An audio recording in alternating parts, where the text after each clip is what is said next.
A national convention of Farm Bureau members makes news. 4,500 farmers and ranchers from across the country celebrating agriculture, discussing issues. Over 350 voting delegates setting national policy.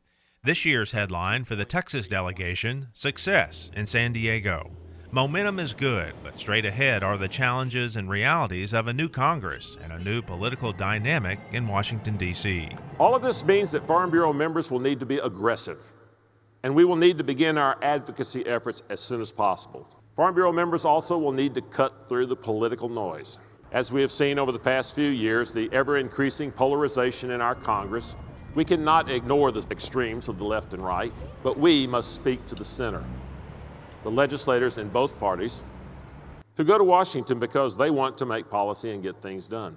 Agriculture Secretary Tom Vilsack has been a good friend of Farm Bureau. The secretary was taken back by a special gift from the American Farm Bureau.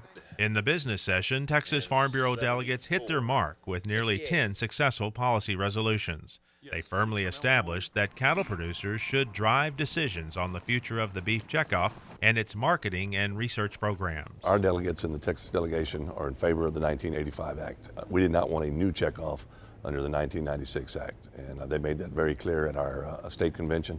If you go under the 1996 Act, the producer loses a lot of control, left a lot up to the Secretary of Agriculture, and that's not what our organization wanted, that's not what our members wanted.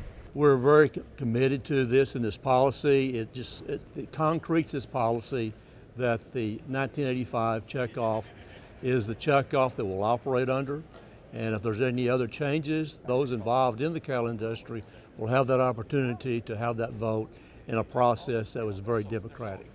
Another successful policy resolution from Texas involved aflatoxin in corn. AFBF now supports a permanent blending waiver that allows farmers to market corn that is safe for certain uses. It's a problem that seems to flare up in drier, drouthier type years. The levels of it can get to the point that you have an unmarketable product. We've had great problems with aflatoxin over the years. I think it came to light more because the Midwest had problems 2 years ago, but now then they're looking at ways to try to implement the rules they did in the waiver in 2 years ago. During the Southern Regional Caucus, President Boehning was elected to the American Farm Bureau Federation Board of Directors. Retired President Kenneth Diersky was recognized for his 12 years of service on the AFBF board. The popular County Activities of Excellence featured 2 county farm bureaus from Texas.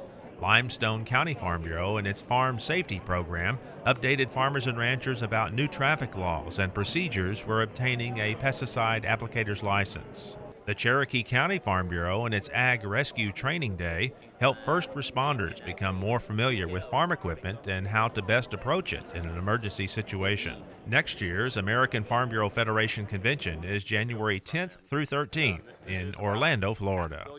For TFB News, Gary Joyner, San Diego.